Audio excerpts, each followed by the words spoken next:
Profile के बारे में जानने वाला है। देखिए फ्रेंड, बीएसएफ कांस्टेबल ट्रेड्समैन में जो भर्ती होने वाला है, तो आपको जॉब प्रोफाइल के बारे में जानना ज़रूरी होता है।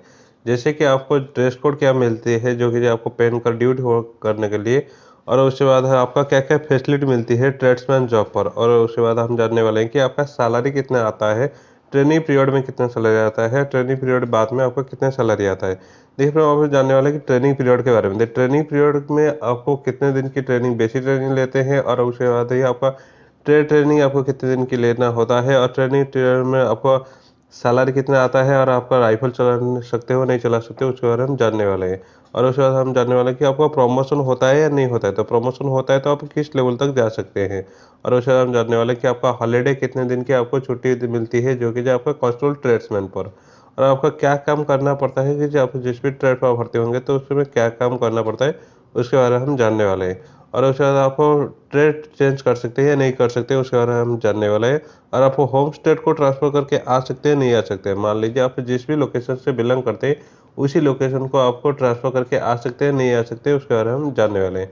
तो देखिए पहले तो आपको ड्रेस कोड के बारे में बात करने वाले हैं। तो ड्रेस कोड आपको खाकी वर्दी के साथ-साथ आपको ऑल टाइप की ड्रेस मिलती है, जो कि से आप जिस भी लोकेशन से बिलॉन्ग करते हैं, यानी जिस भी लोकेशन से आप ड्यूटी करते हैं, उसी लोकेशन के हिसाब से आपको ड्रेस कोड मिलती है। और उसके साथ ही आपको पीटी ड्रेस तो मिलता ही है, लेकिन ज़्यादातर कैंडिडेट वो पीटी ड्रेस पहनकर ही काम करते हैं, क्योंकि वो कंफर्टेबल होते हैं।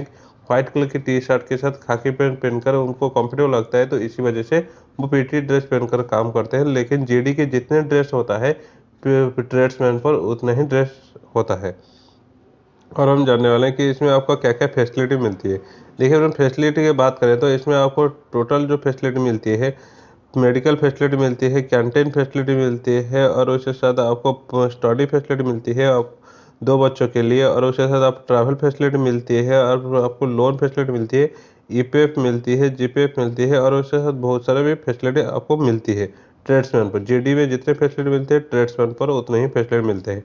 और ट्रेनिंग की बात करें तो इसमें आपका 25 वीक रहती है बेसिक ट्रेनिंग, और उसके साथ बेसिक ट्रेनिंग में भी आपका राइफल चलाने की भी ट्रेनिंग दिया जाता है।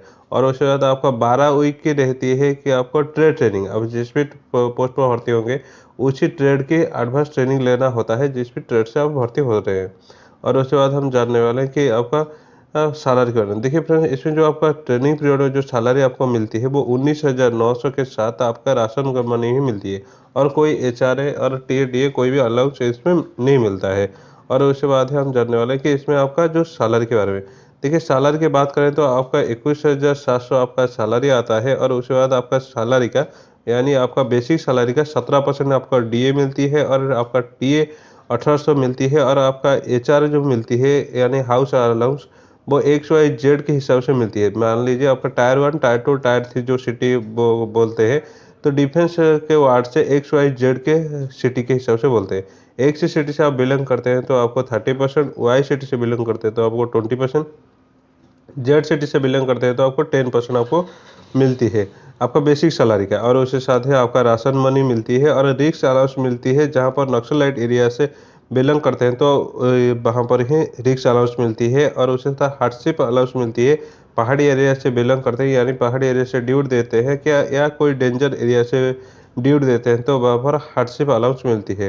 ये जो रिस्क अलाउंस मिलती है वो 17,000 मिलती है। और उसके बाद है आपको जो हार्डशिप अलाउंस मिलती है, वो लोकेशन के हिसाब से आपका 10,000, 12,000, 15,000 इसी हिसाब से आपका अलाउंस मिलती है। और उसके बाद आपका डीए जो होता है वो 3% एनुअली डीए 3% इंक्रीज होता है, और उसके बाद आपका इंक्रीजमेंट 3% ही होता है एनुअली।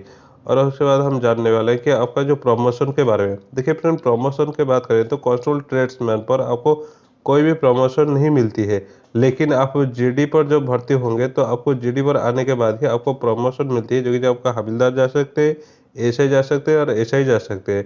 लेकिन जीडी के लिए आने के लिए आपको 3 साल के बाद ही आपको जो एलडीसी देकर आप जीडी पे आ सकते हैं, और उसके बाद आप हवलदार हो सकते हैं, और उसके बाद आप एएसआई हो सकते हैं, एसआई भी हो सकते हैं। लेकिन बीएसएफ का एक प्रॉब्लम है कि उनका जो प्रमोशन की जो प्रोसेस है वो बहुत स्लो है, तो इसी वजह से आपका जहाँ पर 5 साल लगता है सीआईएसएफ का, इसमें आपका 8 साल से 10 साल भी लग जाता है, क्योंकि इसमें आपका जो प्रमोशन का प्रोसेस है वो स्लो ही होता है।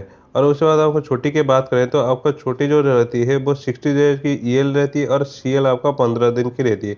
सीएल में आपका जो सैटरडे संडे काउंट नहीं होता है, तो इसलिए ये 22 दिन या 25 दिन भी हो सकता है, लेकिन ईएल पर सैटरडे संडे काउंट होता है, तो इसी वजह से आपको सीएल मिलती है, सॉरी ईएल 60 डेज की मिलती है। और उसके बाद हम बात करें तो आपको फीमेल की छुट्टी बहुत अलग से होती है और उनको छुट्टी ज़्यादा ही मिलती है। और उसके बाद ही हम जानने वाले कि उसे काम के बारे में। देखिए फ्रेंड, आप जब भी जिस भी ट्रेड से आप भर्ती होंगे तो उसी ट्रेड के हिसाब से आपको काम करना पड़ता है। जिस भी ट्रेड से आप भर्ती होते हैं तो उसी के हिसाब से काम करना पड़ता है। लेकिन मैं एक बात बोल दूँ कि जो वाटर कैरियर और उसके साथ जो कुक के जो फॉर्म भरेंगे, तो उन कैंडिडेट के लिए एक फैसिलिटी है कि वो खाने की चीज़ कोई एक्स्ट्रा खरीदने की ज़रूरत नहीं पड़ती है, क्योंकि डिफेंस में जितने भी कैंडिडेट वो भर्ती होते हैं, वो उनका राष्ट्र खाने के बाद ही जो उनको कैंटीन में जो मिलता है, उनके बाद ही उनका 2-4 हज़ार एक्स्ट्रा ही खर्चा हो जाता है। लेकिन वाटर कैरियर और कुक के जो भर्ती होते हैं, उनको इस तरह झंझट नहीं पड़ता है, क्योंकि उनको भी खाने के उनका पास ही होता है, तो इसी वजह से उनका कोई खाने की एक्स्ट्रा खर्चा भी नहीं होता है।